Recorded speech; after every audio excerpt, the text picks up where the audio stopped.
بسم اللہ الرحمن الرحیم۔ حدیث نمبر 787، 788، 799، 790 اور 791، 792۔ ان حدیث کے اندر نبی رحمت صلی اللہ علیہ وسلم نے طواف کعبہ اور حجر اسود کو بوسہ دینا اس حوالے سے تذکرہ موجود ہے۔ آئیے سماعت فرمائیں، اپنے قلوب و اذہان کو، اپنے علم کو زیادہ کریں۔ حضور کی حدیث کا سننا سنانا یہ علم کے اندر اضافے کا موجب ہے اور سبب بنتا ہے۔ اور میرے نبی پاک صلی اللہ علیہ وسلم کے غلاموں، ہمیں ہمہ وقت حضور کی سیرت اور صورت کو مد نظر رکھ کر حضور کی سیرت پہ عمل کرنے والا اللہ بنائے، اور اللہ تعالیٰ کی بارگاہ میں یہ دعا کرتے رہنا چاہیے کہ اللہ خاتمہ بالایمان عطا فرمائے۔ آئیے حضرت ابن ابی یعلا اپنے والد کے حوالے سے نبی اکرم صلی اللہ علیہ وسلم کے بارے میں یہ بات نقل کرتے ہیں۔ آپ صلی اللہ علیہ وسلم نے استباق کے طور پر کپڑا لپیٹ کر بیت اللہ کا طواف کیا تھا۔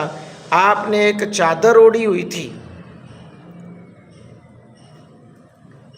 تو نبی پاک صلی اللہ علیہ وسلم کے غلاموں، حدیث ہے حجر اسود کو بوسہ دینا۔ عابس بن ربیعہ بیان کرتے، میں نے حضرت عمر بن خطاب رضی اللہ تعالیٰ عنہ کو دیکھا، انہوں نے حجر اسود کو بوسہ دیا اور بولے، میں نے تمہیں بوسہ دیا ہے، میں جانتا ہوں کہ تم ایک پتھر ہو۔ اگر میں نے نبی اکرم صلی اللہ علیہ وآلہ وسلم کو بوسہ دیتے ہوئے نہ دیکھا ہوتا تو میں تمہیں بوسہ نہ دیتا۔ حدیث نمبر 799، 789۔ زبیر بن عربی بیان کرتے ہیں، ایک شخص نے حضرت عبداللہ بن عمر رضی اللہ تعالیٰ عنہ سے حجر اسود کے استعلام کے بارے میں پوچھا، تو انہوں نے فرمایا، میں نے نبی پاک صلی اللہ علیہ وسلم کو اس کا استعلام کرتے اور اس کو بوسہ دیتے ہوئے دیکھا۔ اس شخص نے پوچھا، اگر میں اس تک نہ پہنچ سکوں تو پھر آپ کی کیا رائے ہوگی، یا اگر ہجوم زیادہ ہو تو پھر آپ کی کیا رائے ہوگی؟ تو حضرت عبداللہ بن عمر رضی اللہ تعالیٰ عنہ نے فرمایا، رائے کو یمن بھیجو۔ ہاں جی، رائے کو یمن بھیجو۔ میں نے نبی پاک صلی اللہ علیہ وسلم کو اس کا اسلام کرتے اور اس کو بوسہ دیتے ہوئے دیکھا ہے۔ یعنی کہ بھائی میری رائے کا کیا مقام ہے؟ جب میں نے حضور کو ایسے کرتے دیکھا ہے تو میری رائے لے رہے ہو؟ میں کیا حضور سے بڑا ہوں؟ یعنی میری رائے ہے بھائی، دین میں میری رائے نہیں ہے کہ میرے نبی پاک صلی اللہ علیہ وسلم نے اس کو بوسہ دیا ہے تو بس اب میری رائے پوچھ رہے ہیں۔ فرمایا، رائے کو یمن بھیجو۔ میں نے نبی پاک صلی اللہ علیہ وسلم کو اس کا استلام اور بوسہ کرتے ہوئے دیکھا ہے، تو لہٰذا اس پہ عمل کرنا چاہیے۔ حضرات ذی وقار نبی پاک صلی اللہ علیہ وسلم کے غلاموں، لجپال آقا علیہ الصلوۃ والسلام سے پیار کرنے والوں، حدیث نمبر 790۔ مروہ سے پہلے صفا سے سعی کا آغاز کیا جائے گا۔ حضرت جابر رضی اللہ تعالیٰ عنہ بیان کرتے ہیں، نبی اکرم صلی اللہ علیہ وسلم جب مکہ تشریف لائے تو آپ نے بیت اللہ کا 7 مرتبہ طواف کیا۔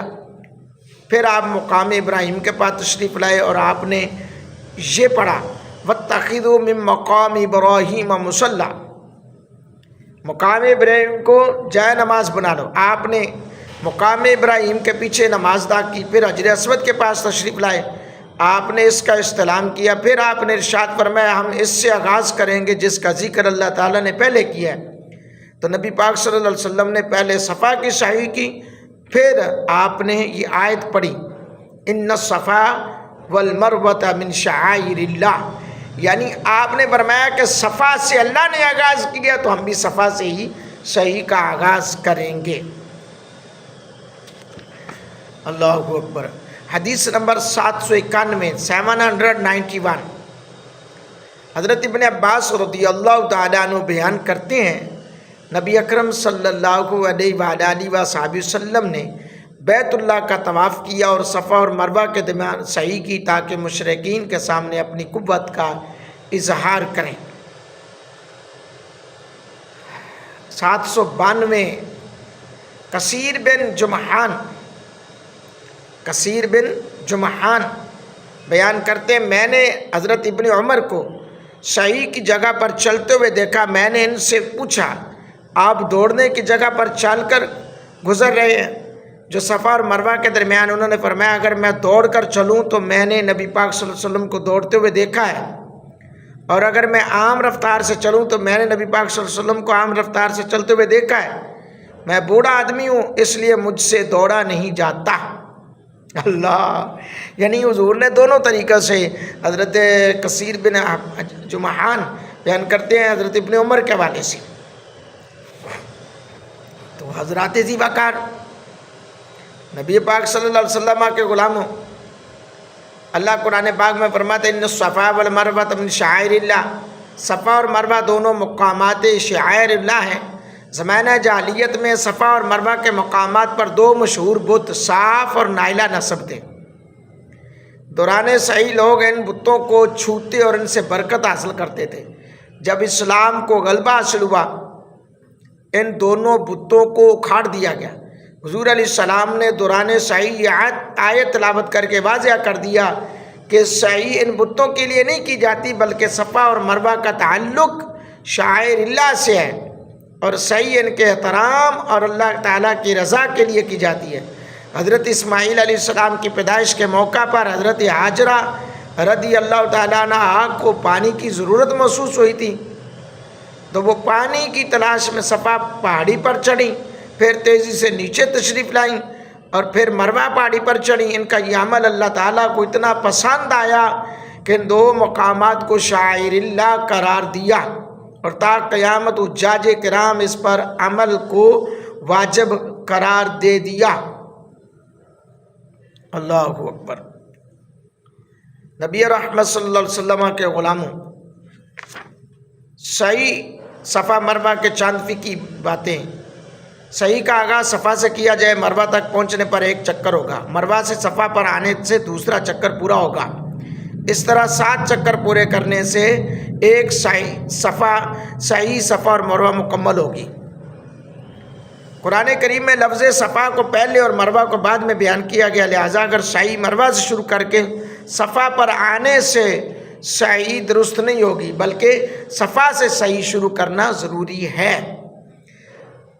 سعی صفا مروہ افضل تو طہارت کاملہ اور وضو کی حالت میں، مگر طہارت شرط نہیں، اس لیے حیض و نفاس والی خواتین بھی سعی صفا مروہ کر سکتی ہیں۔